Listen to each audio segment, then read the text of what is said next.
इनकी हिस्सेदारी नहीं। प्यारे साथियों, जब 12वीं शताब्दी में आपका झंडा डंडा इतना बुलंद था, तो आज आप इस देश में राजकाज जाने के बाद जुल्म जाति के शिकार इस देश में हो रहे हो। हम लोग उत्तर प्रदेश में हैं और उत्तर प्रदेश में किस तरह का अन्याय कमजोर वर्गों के लोगों को सहना पड़ रहा है, आपसे छिपा हुआ नहीं। आज यहाँ बहुजन समाज का ये जो बड़ा सा जन समूह इकट्ठा हुआ है, ये दलित, पिछड़े, मुसलमान, आदिवासी, जैन, बौद्ध, ईसाई, अल्पसंख्यक समाज के लोग, ईसाई समाज के लोग बड़े पैमाने पे इकट्ठा हुए। सबके मन में चाहत है कि गुलामी के दिन खत्म होने चाहिए।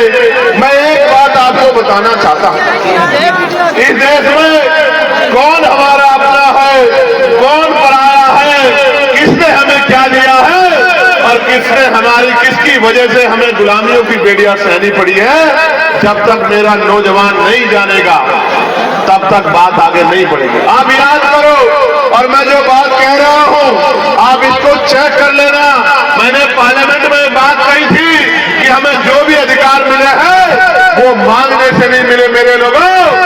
उन अधिकारों को हमारे महापुरुषों ने अपने 4-4 बच्चों का बलिदान देके छीनने का काम किया, लड़ के लेने का काम किया। मैं इसका एक उदाहरण बताता हूं, बाकी उदाहरण आपको किताबों में पढ़ने हैं। मैं आपके याद दिला देना चाहता हूं कि जब भारत गुलाम था तो गुलाम भारत में 1919 से पहले 3% लोग वोट करते थे। कितने परसेंट लोग? जोर से बताओ, जोर से बताओ।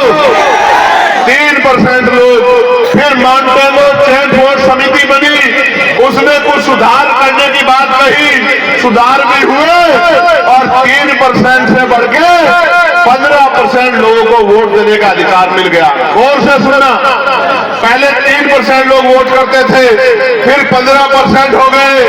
3 के बाद जो सुधार हुआ, उस सुधार में ये तय हुआ कि जिनके पास बहुत धन है उनको भी वोट का अधिकार मिलना चाहिए।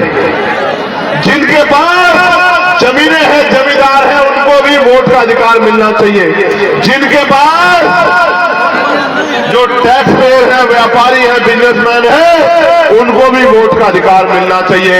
जो बहुत पढ़े लिखे हैं उनको भी वोट का अधिकार मिलना चाहिए। और जो राजा महाराजाओं के परिवार से आते हैं उनकी पीढ़ियों को भी वोट का अधिकार मिलना चाहिए। 3% से बढ़ के 15% हो गए। 15% लोगों में आपको जानना चाहिए एक भी दलित, पिछड़ा, आदिवासी और कमजोर वर्ग, गरीब समाज का व्यक्ति नहीं था। मैं बताना चाहता हूं, मीडिया के लोग मुझे सुन रहे हैं, हालांकि दिखाना तो आपको वही है जो आप दिखाना चाहते हैं। मैं कोई ऐसी बात कह दूंगा तो आप कहेंगे चंद्रशेखर ने ऐसी बात कह दी, मगर मैं आज कहूंगा तो जरूर आप सुन लेना, आप सुना देना।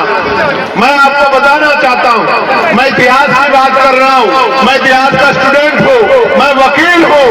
15% लोगों में देश को जानना चाहिए एक भी दलित, पिछड़ा, आदिवासी नहीं थे।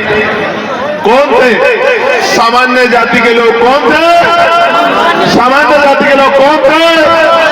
सामान्य जाति के लोग। सामान्य में भी जो गरीब सामान्य थे वो भी नहीं थे। कौन थे? जो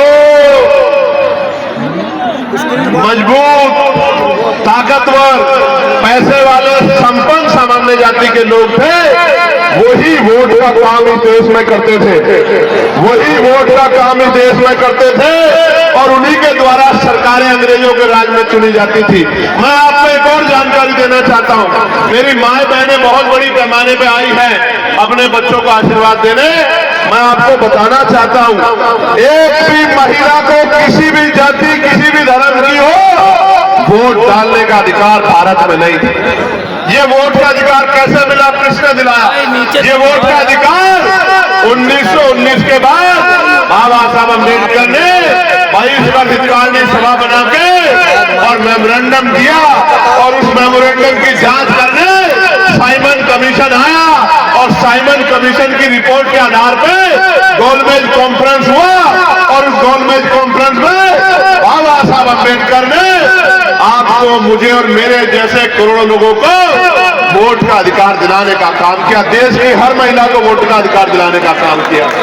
इसलिए समझो ये वोट हमें मांगने से नहीं मिली मेरे लोगों, मेरे भाइयों, मेरे बड़े अभिभावकों, मेरी माँ, मेरी बच्चियों, मेरी बहनों, मेरी दादियों, चाचियों, ये वोट का अधिकार बाबा साहब अम्बेडकर के 4 बच्चों की कुर्बानियों से मिला है। मेरी बात को आप याद रखना। और आज एसआईआर के जरिए मुख्यमंत्री जी ने कहा 4 करोड़ वोट कट गए हैं, और अब जब एसआईआर का आंकड़ा आया तो 2 करोड़ 39 लाख लोगों का वोट कट गया। 2 करोड़ 89 लाख लोगों का वोट कट गया। मैं ये पूछना चाहता हूं कि अगर 4 करोड़ वोट की बात मुख्यमंत्री ने कही तो मुख्यमंत्री ने झूठ बोल के प्रदेश को गुमराह क्यों किया कि 4 करोड़ वोट कट गए हैं? और अगर 4 करोड़ वोट कटे थे तो ये 1.25 करोड़ वोट किसके हैं जो बढ़ाए गए हैं चुपचाप पिछले दरवाजे से? इसका जवाब उत्तर प्रदेश की सरकार को देना चाहिए। प्यारे साथियों, ये वोट का अधिकार है तो आपकी गलियों में बड़े बड़े महले वाले, बड़ी बड़ी गाड़ियों वाले, बड़े हेलीकॉप्टर वाले, बड़े बड़े कुर्तों वाले, जिनको आपसे बदबू आती है तो वो आपके भी मोहल्लों में आ जाते हैं, आपकी गलियों में आ जाती हैं। जहां गाड़ियां नहीं जाती